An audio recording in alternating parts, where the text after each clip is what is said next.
ನಮಸ್ಕಾರ. ಮತ್ತೊಂದು ಹೊಸ ವಿವಾದಕ್ಕೆ ಸಿಲುಕಿದೆ ಕುಕ್ಕೆ ಸುಬ್ರಹ್ಮಣ್ಯ ದೇವಸ್ಥಾನ. ಸುಬ್ರಹ್ಮಣ್ಯನ ಕ್ಷೇತ್ರದಲ್ಲಿ ಮಾಧ್ವರು ಶೈವರ ಜಟಾಪಟಿ. 700 ವರ್ಷದ ಸಂಪ್ರದಾಯ ಬದಲಿಸಲು ಪಟ್ಟು ಹಿಡಿದಿದ್ದೇಕೆ? ಮಾಧ್ವ ಪೂಜೆನ, ಶೈವ ಪೂಜೆನ, ಲಿಂಗ ದೇವರ ಅಸಲಿಯತ್ತೇನು? ಕುಕ್ಕೆ ಯಾರದ್ದು? ಶೈವರದ್ದೋ ಮಾಧ್ವರದ್ದೋ? ಕುಕ್ಕೆ ಕಾದಾಟ ಇಷ್ಟೊಂದು ತಾರಕಕ್ಕೇರಿದ್ಯಾಕೆ? ಇದೇ ಈ ಹೊತ್ತಿನ ಫೋಕಸ್ 18. ಏನಿದು ಭಗವಂತ? ನಾನು ಚೈತ್ರರಾಜ್. ಕುಕ್ಕೆ ಸುಬ್ರಹ್ಮಣ್ಯನ ಕ್ಷೇತ್ರದಲ್ಲಿ ಮಾಧ್ವರು ಶೈವರ ಜಟಾಪಟಿ. 700 ವರ್ಷದ ಸಂಪ್ರದಾಯ ಬದಲಿಸಲು ಪಟ್ಟು ಹಿಡಿದಿದ್ದೇಕೆ? ಮಾಧ್ವ ಪೂಜೆನ, ಶೈವ ಪೂಜೆನ, ಲಿಂಗದೇವರ ಅಸಲಿಯತ್ತೇನು?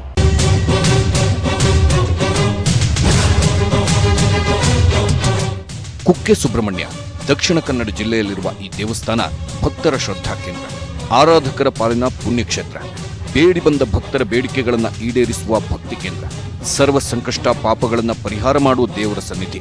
ಕುಮಾರಧಾರ ನದಿಯ ತಟದಲ್ಲಿ ಹಸಿರು ಕಾನನದ ನಡುವೆ ಕಂಗೊಳಿಸುತ್ತಿದೆ ಈ ಸುಬ್ರಹ್ಮಣ್ಯನ ದೇಗುಲ.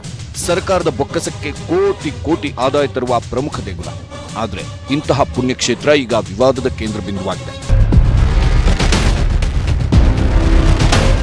700 ವರ್ಷಗಳ ಇತಿಹಾಸದಿಂದ ಬಂದಂತಹ ಒಂದು ಕ್ರಮ, ಅದನ್ನು ಇವರು ಏನೋ ವೈಯಕ್ತಿಕ ವ್ಯಾಜ್ಯವನ್ನಿಟ್ಟುಕೊಂಡು ನೀವು ಬದಲು ಮಾಡಬೇಕು ಅಂತ ಹೇಳಿ ಮಾಡಿದರೆ ಹೀಗಾಗಿಬಿಟ್ರೆ ಪ್ರತಿಯೊಂದು ದೇವಸ್ಥಾನದಲ್ಲೂ ಕೂಡ ಎಷ್ಟು ಮಂದಿ ಇದ್ದಾರೆ ಅವರು ನಮ್ಮ ಪದ್ಧತಿ ಪ್ರಕಾರ ಆಗಬೇಕು ಅಂತ ಪೂರ್ತಿ ಗೊಂದಲ ಆಗಿಬಿಡುತ್ತೆ. ಈ ದಿವ್ಯ ಸಾನ್ನಿಧ್ಯದಲ್ಲಿ ದಿನನಿತ್ಯವೂ ಲಕ್ಷದಷ್ಟು ಭಕ್ತರು ಆಗಮಿಸುತ್ತಾರೆ. ಸರ್ಕಾರದ ಬೊಕ್ಕಸಕ್ಕೆ ಕೋಟಿ ಕೋಟಿ ಆದಾಯ ತರುವ ದೇಗುಲವಿದೆ. ಮಕ್ಕಳಾಗದವರಿಗೆ ಸರ್ಪ ಸಂಸ್ಕಾರ, ಆಶ್ಲೇಷ ಬಲಿ ಪೂಜೆ ಮಾಡುವುದರ ಮೂಲಕ ಸಂತಾನ ಪ್ರಾಪ್ತಿಯಾಗುತ್ತೆ. ದಟ್ಟ ಕಾನನದ ನಡುವೆ ಈ ದೇವಸ್ಥಾನವಿದ್ರೂ ಭಾರತದಾದ್ಯಂತ ಖ್ಯಾತಿ ಹೊಂದಿದೆ. ಜನಸಾಮಾನ್ಯರಿಂದ ಹಿಡಿದು ಕ್ರಿಕೆಟ್ ಆಟಗಾರರು, ಸೆಲೆಬ್ರಿಟಿಗಳು ಕೂಡ ಸುಬ್ರಹ್ಮಣ್ಯನ ಸನ್ನಿಧಾನದಲ್ಲಿ ಪೂಜೆ, ಮಹಾಯಾಗಗಳನ್ನು ಮಾಡಿಸಿದ್ದಾರೆ. ದೇವಸ್ಥಾನದ ಖ್ಯಾತಿ, ಶ್ರದ್ಧಾಪೂರ್ವಕ ಭಕ್ತಿ ಒಂದು ಕಡೆ ಆದ್ರೆ, ಇನ್ನೊಂದು ಕಡೆ ಸುಬ್ರಹ್ಮಣ್ಯ ದೇವಸ್ಥಾನ ಸದಾ ಒಂದಲ್ಲ ಒಂದು ವಿವಾದದ ಸುಳಿಯಲ್ಲಿ ಸಿಲುಕಿಕೊಂಡೇ ಇರುತ್ತೆ. ಇಷ್ಟು ದಿನ ಮುಜರಾಯಿ ಇಲಾಖೆ ಮತ್ತು ಮಠದವರ ನಡುವೆ ಸಮರ ನಡೆಯುತ್ತಿತ್ತು. ಆದರೆ ಈಗ ದೇವಸ್ಥಾನದ ಪೂಜಾ ವಿಧಿವಿಧಾನದ ಬಗ್ಗೆಯೇ ವಿವಾದ ಭುಗಿಲೆದ್ದಿದೆ. ಕುಕ್ಕೆ ಸುಬ್ರಹ್ಮಣ್ಯದಲ್ಲಿ ಶೈವರು ಮತ್ತು ಮಾಧ್ವರ ನಡುವಿನ ಜಟಾಪಟಿಗೆ ವೇದಿಕೆ ಸೃಷ್ಟಿಯಾಗಿದೆ. ಒಂದಲ್ಲ ಎರಡಲ್ಲ, 700 ವರ್ಷದ ಸಂಪ್ರದಾಯ ಬದಲಿಸಲು ಪಟ್ಟು ಹಿಡಿಯುತ್ತಿದ್ದಾರೆ. ಮಾಧ್ವ ಪೂಜೆನ, ಶೈವ ಪೂಜೆನ, ಲಿಂಗದ ಹಿಂದಿರೋ ಅಸಲಿಯತ್ತೇನು ಅನ್ನೋ ಪ್ರಶ್ನೆಗಳು ಹುಟ್ಕೊಂಡಿವೆ. ಶಿವರಾತ್ರಿಯ ಸಮಯದಲ್ಲೇ ವಿವಾದದ ಕಿಡಿ ಹೊತ್ಕೊಂಡಿದೆ.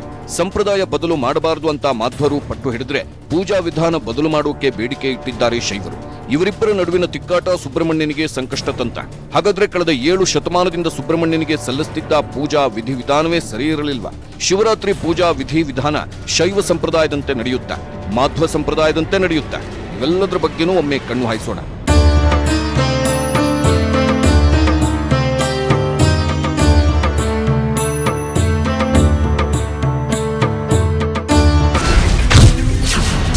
ಸುಬ್ರಹ್ಮಣ್ಯ ಕ್ಷೇತ್ರದಲ್ಲಿ ಭುಗಿಲೆದ್ದ ವಿವಾದ.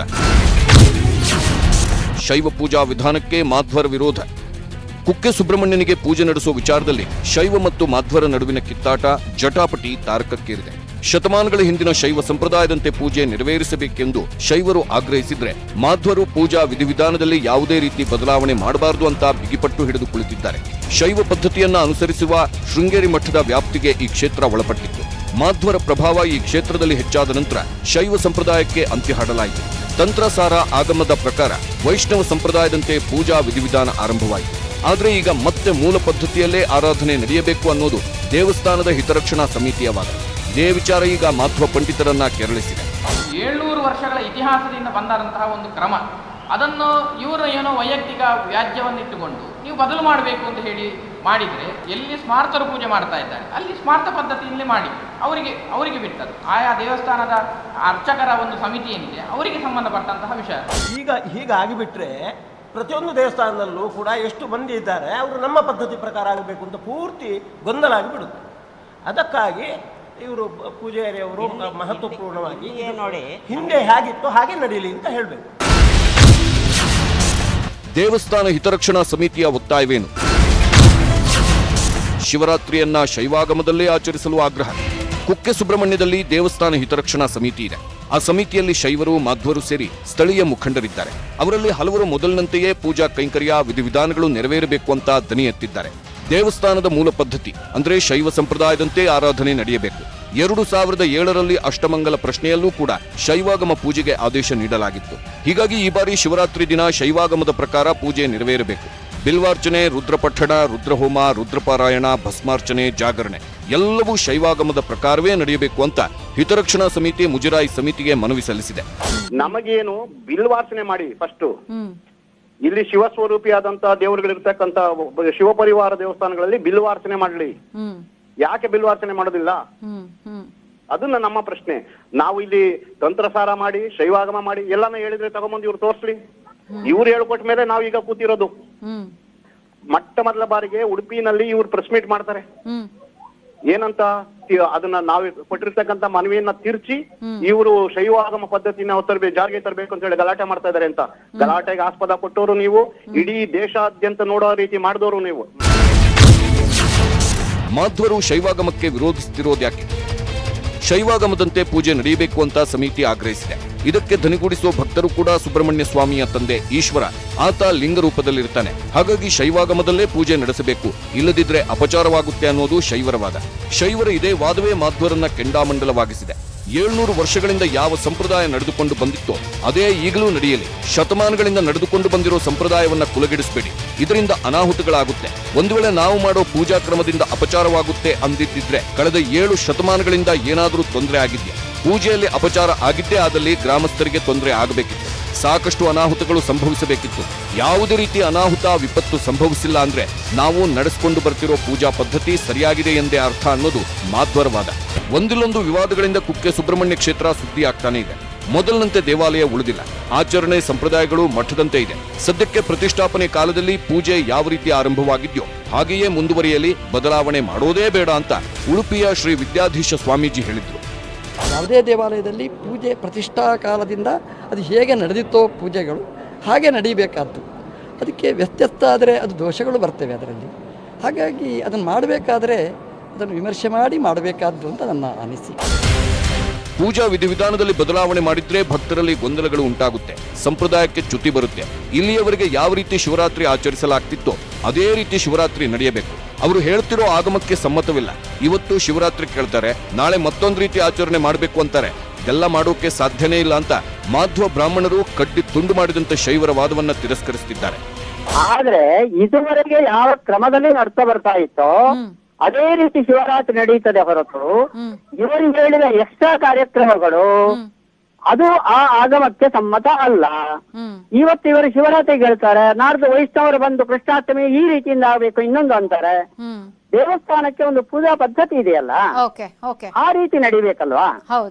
ಅದು 700 ವರ್ಷದಿಂದ ಒಂದು ಕ್ರಮದಿಂದ ಎಲ್ಲವನ್ನೂ ಶೈವ ವೈಷ್ಣವ ಭೇದ ಇಲ್ಲದೆ ಒಂದೇ ರೀತಿ ಎಲ್ಲ ಹಬ್ಬ ಆಚರಣೆಗಳು ನಡ್ಕೊಂಡ್ ಬರ್ತಾ ಇದೆ. ಇವಾಗ ನಾವು ಹೇಳಿದಂತೆ ಇನ್ನೊಂದು ಎಕ್ಸ್ಟ್ರಾ ಸೇರಿಸ್ಕೊಳ್ಳಿ ಅನ್ನೋದು ಕಾರಣ ಆಗಲ್ವಾ? ನಾಡ್ದು ಇನ್ನೊಬ್ರು ಬಂದು ಇನ್ನೊಂದು ಮಾಡಿ ಅಂತಾರೆ. ನೀವು ದೇವಸ್ಥಾನದ ಹೊರಗಡೆ ಏನ್ ಬೇಕಾದ್ರೂ ನಡ್ಕೊಳ್ಳೋದಕ್ಕೆ ಅಬ್ಜೆಕ್ಷನ್ ಇಲ್ಲ. ಇದ್ರ ಜೊತೆಗೆ ಮಾಧ್ವರು ಕುಕ್ಕೆ ಸುಬ್ರಹ್ಮಣ್ಯ ಮಾಧ್ವ ಸಂಪ್ರದಾಯದ ಪ್ರಕಾರವೇ ನಿರ್ಮಿಸಲ್ಪಟ್ಟಿದೆ, ಅದಕ್ಕೆ ಸಂಬಂಧಪಟ್ಟ ಎಲ್ಲಾ ಕುರುಹುಗಳು ದೇವಸ್ಥಾನದ ಪ್ರಾಂಗಣದಲ್ಲಿಯೇ ಇದೆ ಅಂತ ಒತ್ತಿ ಹೇಳುತ್ತಿದ್ದಾರೆ. ಹಾಗೆ ಇತಿಹಾಸದ ಪುಟಗಳನ್ನ ತೆರೆದು ನೋಡಿದ್ರೆ ಮಧ್ವಾಚಾರ್ಯರು ಕುಕ್ಕೆ ಸುಬ್ರಹ್ಮಣ್ಯ ದೇವಸ್ಥಾನವನ್ನ ನಿರ್ಮಿಸಿದ್ದಾರೆ. ಕುಕ್ಕೆಗೂ ಮೊದಲು ಸುಬ್ರಹ್ಮಣ್ಯ ದೇವರು ಆದಿ ಸುಬ್ರಹ್ಮಣ್ಯದಲ್ಲಿತ್ತು. ಅಲ್ಲಿ ಮೇಲಿಂದ ಮೇಲೆ ಪ್ರಾಕೃತಿಕ ವಿಕೋಪಗಳು ಆಗ್ತಾ ಇದ್ದಿದ್ರಿಂದ ದೇವರ ವಿಗ್ರಹಕ್ಕೆ ಹಾನಿಯಾಗ್ತಿತ್ತಂತೆ. ಹಾಗಾಗಿ ಮಾಧ್ವಾಚಾರ್ಯರು ಅಲ್ಲಿದ್ದ ಸುಬ್ರಹ್ಮಣ್ಯನ ಮೂರ್ತಿಯನ್ನ ತಂದು ಕುಕ್ಕೆಯಲ್ಲಿ ಪ್ರತಿಷ್ಠಾಪಿಸಿದ್ರು ಅನ್ನೋದು ಮಾಧ್ವ ಭಕ್ತರ ನಂಬಿಕೆ.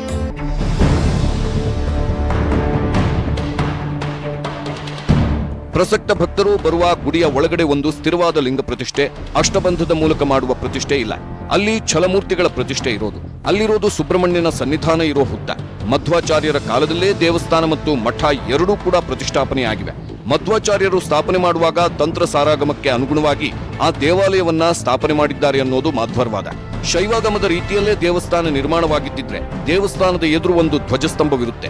ಸುತ್ತಲೂ ಪರಿವಾರ ದೇವತೆಗಳಿಗೆ ಬಲಿಕಲ್ಲುಗಳು ಅಂತ ಹೊರ ಪ್ರಾಕಾರ ಮತ್ತು ಒಳ ಪ್ರಾಕಾರದಲ್ಲಿರುತ್ತೆ. ಸುಬ್ರಹ್ಮಣ್ಯ ದೇವಸ್ಥಾನದಲ್ಲಿ ಧ್ವಜಸ್ತಂಭ ಇಲ್ಲ, ಬಲಿಕಲ್ಲುಗಳೂ ಇಲ್ಲ. ಅರ್ಚಕರು ಪೂಜೆ ಮಾಡುವವರೆಗೂ ಸಂಪೂರ್ಣ ಉಪವಾಸದಲ್ಲಿರಬೇಕು.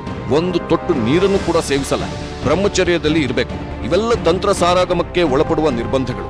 ದೇವಾಲಯದ ಪ್ರಾಕಾರ ಮತ್ತು ಪೂಜಾ ಪದ್ಧತಿ ಇವೆರಡನ್ನೂ ನೋಡಿದಾಗ ಆ ದೇವಾಲಯ ಆರಂಭವಾದಾಗಿನಿಂದಲೂ ತಂತ್ರಸಾರ ಪದ್ಧತಿ ಇದೆ. ಶೈವಾಗಮವನ್ನ ಒತ್ತಾಯಪೂರ್ವಕವಾಗಿ ಬದಲು ಮಾಡಿ ತಂತ್ರಸಾರವನ್ನ ಮಧ್ವಾಚಾರ್ಯರು ರೂಢಿಸಿಕೊಂಡಿಲ್ಲ ಅನ್ನೋದು ಮಾಧ್ವ ಪಂಡಿತರ ಅಭಿಪ್ರಾಯ.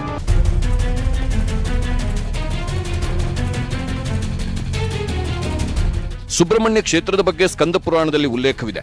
ಮಧ್ವಾಚಾರ್ಯರು ಸುಮಾರು 13ನೇ ಶತಮಾನದಲ್ಲಿ ಬಂದಿದ್ರು. ಅದಕ್ಕಿಂತ ಹಿಂದೆ ಅಲ್ಲಿ ಭಾಗವತ ಅನ್ನೋ ಸಂಪ್ರದಾಯವಿತ್ತು. ಮಧ್ವಾಚಾರ್ಯರು ಬರುವುದಕ್ಕಿಂತಲೂ ಮುಂಚೆಯೇ ಇದು ಪುರಾಣ ಪ್ರಸಿದ್ಧ ಕ್ಷೇತ್ರ. ಹಿಂದಿನಿಂದ ಒಂದು ಕ್ರಮ ಇತ್ತು, ಅದನ್ನ ಮಧ್ವಾಚಾರ್ಯರು ಬದಲಿಸಿದ್ರು ಅಂತ ಶೈವರು ಆರೋಪಿಸುತ್ತಿದ್ದಾರೆ. ಇದು ಸರಿಯಲ್ಲ ಅನ್ನೋದು ಮಾಧ್ವರ ವಾದ. ಅರ್ಧ ಮಾಧ್ವ ಪದ್ಧತಿ, ಅರ್ಧ ಶೈವ ಪದ್ಧತಿ, ಈ ರೀತಿ ಪೂಜೆ ಮಾಡೋಕೆ ಬರುತ್ತಾ? ಇದರಲ್ಲಿ ನ್ಯಾಯ ಇದೆಯಾ?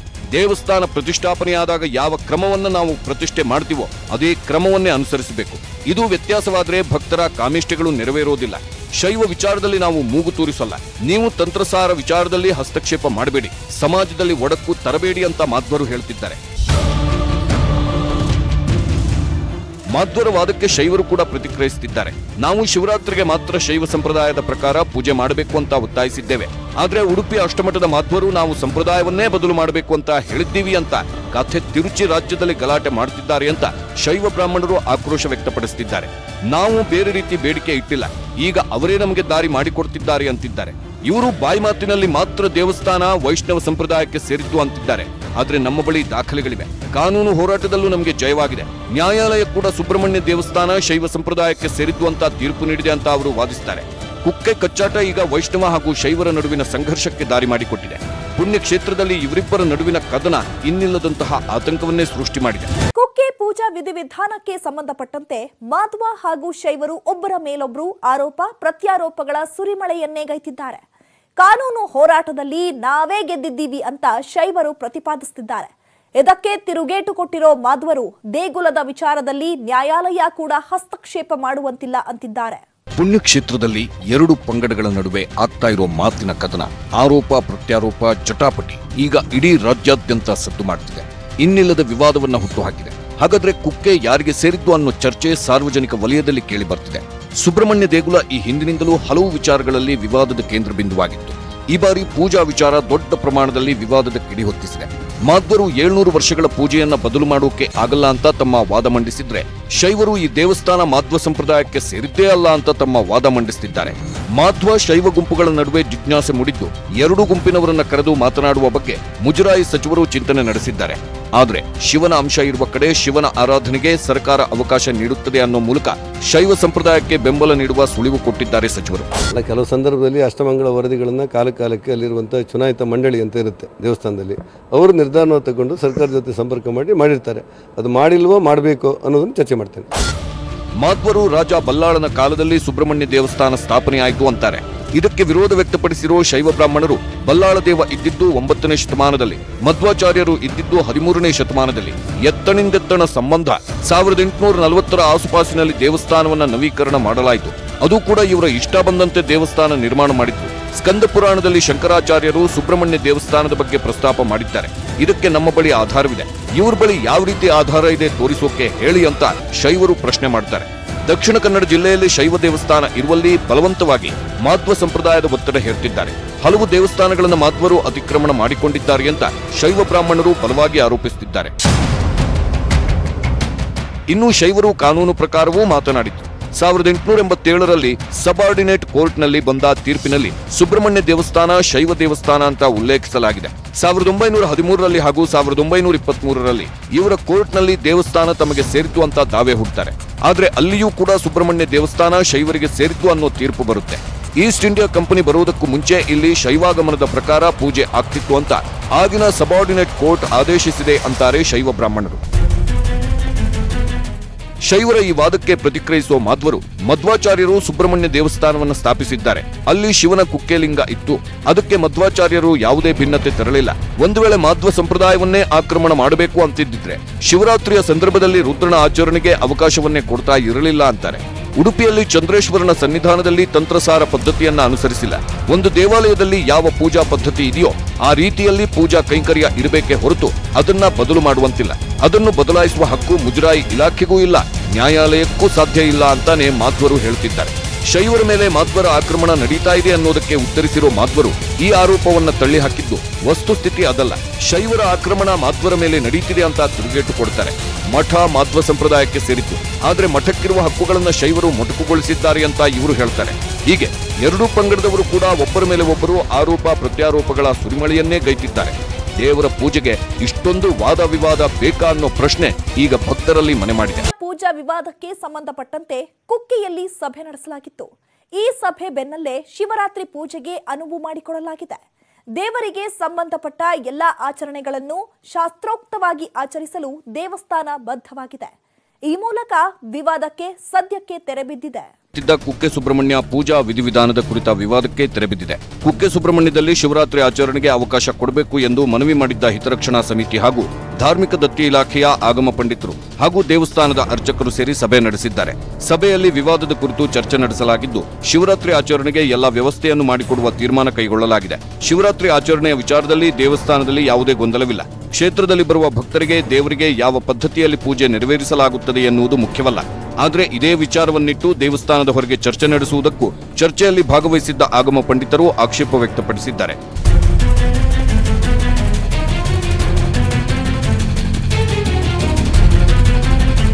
ದೇವರಿಗೆ ಸಂಬಂಧಪಟ್ಟ ಎಲ್ಲ ಆಚರಣೆಗಳನ್ನು ಶಾಸ್ತ್ರೋಕ್ತವಾಗಿ ಆಚರಿಸಲು ದೇವಸ್ಥಾನ ಬದ್ಧವಾಗಿದೆ. ಈ ವಿಚಾರದಲ್ಲಿ ಭಕ್ತರಿಗಾಗಲಿ ಇತರ ಯಾರಿಗೇ ಆಗಲಿ ಯಾವುದೇ ರೀತಿಯ ಗೊಂದಲ ಬೇಡ ಎನ್ನುವ ವಿಚಾರವನ್ನ ಆಗಮ ಪಂಡಿತರು ಎರಡೂ ಕಡೆಯವರಿಗೆ ಸ್ಪಷ್ಟಪಡಿಸಿದ್ದಾರೆ. ಪೂಜಾ ವಿಧಿವಿಧಾನದ ಬಗ್ಗೆ ಇದ್ದ ಎಲ್ಲಾ ವಿವಾದಕ್ಕೂ ತೆರೆ ಎಳೆಯಲಾಗಿದ್ದು, ಕುಕ್ಕೆ ಸುಬ್ರಹ್ಮಣ್ಯದಲ್ಲಿ ಶಿವರಾತ್ರಿ ಉತ್ಸವವನ್ನ ಅತ್ಯಂತ ಸಂಭ್ರಮದಿಂದ ಆಚರಿಸಲು ತೀರ್ಮಾನಿಸಲಾಗಿದೆ. ಯಾವ ರೀತಿ ಕಾರ್ಯಕ್ರಮ ನಡೆಸಬೇಕು ಅನ್ನೋದನ್ನ ಈಗ ಹೇಳಕ್ಕಾಗಲ್ಲ. ಸರ್ಕಾರದ ಗಮನಕ್ಕೆ ತಂದು ನಂತರ ನಿರ್ಧರಿಸುತ್ತೇವೆ ಅಂತ ಆಗಮ ಪಂಡಿತ ಸೂರ್ಯನಾರಾಯಣ ಭಟ್ ಕಶಕೋಡಿ ಹೇಳಿದ್ದಾರೆ. ಶಿವರಾತ್ರಿ ಆಚರಣೆಯನ್ನು ಇಲ್ಲಿ ಕ್ಷೇತ್ರದಲ್ಲಿ ಮಾಡಬೇಕು ಅಂತ ಯಾರು ಮನವಿ ಕೊಟ್ಟಿದ್ರ ಅವರನ್ನು ಕೂಡ ಬರಲಿಕ್ಕೆ ಹೇಳಿ ಏನು ಹಿತರಕ್ಷಣಾ ಸಮಿತಿಯವರು ಮತ್ತು ದೇವಸ್ಥಾನದ ಅರ್ಚಕರು ಇವರ ಜೊತೆ ಸೇರಿಕೊಂಡು ಇವತ್ತು ನಾವೊಂದು ಸಭೆಯನ್ನು ಮಾಡಿದ್ದೇವೆ. ಸಭೆಯಲ್ಲಿ ಸೌಹಾರ್ದಯುತವಾಗಿ ಈ ಸಮಸ್ಯೆಯನ್ನು ಪರಿಹಾರ ಮಾಡಲಾಗಿದೆ. ಕ್ಷೇತ್ರದ ಅನೇಕ ಜನ ಹೊರಗಡೆಯಿಂದ ಮಾತಾಡ್ತಾ ಇದ್ದದ್ದು ಏನು ಹೇಳಿದರೆ, ಕ್ಷೇತ್ರದಲ್ಲಿ ಏನು ಸಂಪ್ರದಾಯ ಇದೆ ನಡ್ಕೊಂಡು ಬಂದದ್ದು ಇದಕ್ಕೆ ಅಪಚಾರ ಆಗದ ರೀತಿಯಲ್ಲಿ ಶಿವರಾತ್ರಿ ಉತ್ಸವ ನಡೀಬೇಕು ಅಂತ ಸೌಹಾರ್ದಯುತವಾಗಿ ಕ್ಷೇತ್ರದ ಯಾವುದೇ ವಿಧಿ ನಿಯಮಗಳಿಗೆ ಅಪಚಾರ ಆಗದಂತಹ ರೀತಿಯ ನಿರ್ಧಾರವನ್ನು ತಗೊಂಡಿದ್ದೇವೆ. ಅದರ ಜೊತೆಯಲ್ಲಿ ಯಾರು ಶಿವರಾತ್ರಿ ಆಚರಣೆ ಮಾಡಬೇಕು ನಮಗೆ ಅಂತ ಅವರು ಮನವಿಯನ್ನು ನಮಗೆ ಕೊಟ್ಟಿದ್ರ ಅವರಿಗೂ ಕೂಡ ಏನು ನಿರಾಸೆ ಆಗದಂತಹ ರೀತಿಯಲ್ಲಿ ಶಿವರಾತ್ರಿ ಇದಕ್ಕಿಂತ ಮೊದಲು ಆಚರಣೆ ಬರ್ತಾ ಇತ್ತು. ಈ ಸಲ ಎಲ್ಲರೂ ಒಟ್ಟು ಸೇರಿಕೊಂಡು ವೈಭವಯುತವಾಗಿ ಶಿವರಾತ್ರಿ ಆಚರಣೆ ಮಾಡುವಂಥ ನಿರ್ಧಾರವನ್ನು ಎರಡು ದೇವಸ್ಥಾನದವರು, ಆಡಳಿತ ವ್ಯವಸ್ಥೆಯಲ್ಲಿರುವಂಥವರು, ಅರ್ಚಕರು ಮತ್ತು ಈ ಹಿತರಕ್ಷಣಾ ಸಮಿತಿಯವರು ಎಲ್ಲರೂ ಸೇರಿ ಸರಿಯಾದಂತಹ ನಿರ್ಧಾರವನ್ನು ತಗೊಂಡಿದ್ದೇವೆ, ಸೌಹಾರ್ದಯುತವಾದ್ದು. ಈ ನಡುವೆ ವಿವಾದ ಶಮನಕ್ಕೆ ಮಧ್ಯಪ್ರವೇಶಿಸಿದ ಧಾರ್ಮಿಕ ದತ್ತಿ ಇಲಾಖೆ ಪೂಜಾ ವಿಧಿವಿಧಾನದ ಬಗ್ಗೆ ಇದ್ದ ಎಲ್ಲ ಗೊಂದಲಗಳಿಗೆ ತೆರೆ ಎಳೆದಿದ್ದು, ಹಿತರಕ್ಷಣಾ ಸಮಿತಿಯ ಮನವಿಯಂತೆ ಶಿವರಾತ್ರಿಯನ್ನ ಅದ್ದೂರಿಯಾಗಿ ನಡೆಸಲು ತೀರ್ಮಾನಿಸಿದೆ. ಸದ್ಯಕ್ಕೆ ಭಕ್ತರು ಶಿವರಾತ್ರಿ ಆಚರಿಸೋಕೆ ಸಂತೋಷದಿಂದ ಕುಕ್ಕೆಗೆ ಆಗಮಿಸಬಹುದು ಅಂತ ಹೇಳಲಾಗ್ತಿದೆ. ಈ ಹೊತ್ತಿನ ಫೋಕಸ್ 18 ನೋಡ್ತಾ ಇರಿ ನ್ಯೂಸ್ 18 ಕನ್ನಡ. ಜಾಲ ನಮ್ಮದು, ಬಲ ನಿಮ್ಮದು.